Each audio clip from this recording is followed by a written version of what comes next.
আসসালামু আলাইকুম। আমরা আপনাদের কাছে অ্যানাউন্সমেন্ট করছিলাম যে একটা অসহায় পরিবারে ঘর দেওয়ার জন্য।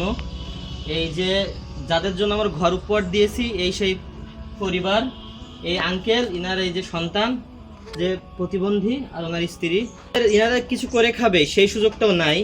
তো যখন আমরা জানতে পারি এই বিষয়টা যে ইনাদের এই সমস্যা, তো আমরা ওএসবির পক্ষ থেকে একটা উদ্যোগ নিয়েছিলাম যে কিভাবে তাদের পাশে দাঁড়ানো যায়।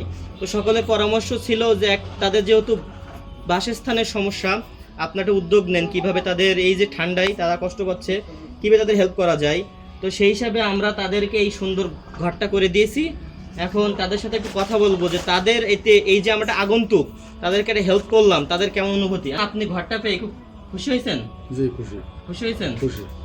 এখন এই ঘরটা কয়েকজন ভাই দান করছে আপনার জন্য, আপনি তাদের জন্য দোয়া করবেন জি, যেন তারা আরো অসহায় মানুষের হেল্প করতে পারে। জি আলহামদুলিল্লাহ। বুঝছেন, আমরা আসবো মাঝে মাঝে, প্রতি রমজানে একবার করে আসবো, আপনার বাজার লাগে আমরা দিব, আমরা মাঝে মাঝে আসবো, বুঝছেন। আর আপনি কাজ করবেন, ইনাদের একটু যত্নে রাখবেন। জি।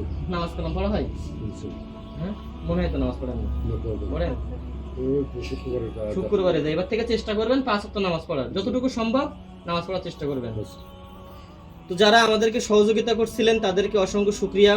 আল্লাহ তাআলা আপনাদের আয় বরকত দান করুক। এবং যারা ভিডিওটা দেখতেছেন লাইক কমেন্ট শেয়ার করবেন যাতে আমরা আরো অসহায় মানুষের হেল্প করতে পারি। আসসালামু আলাইকুম।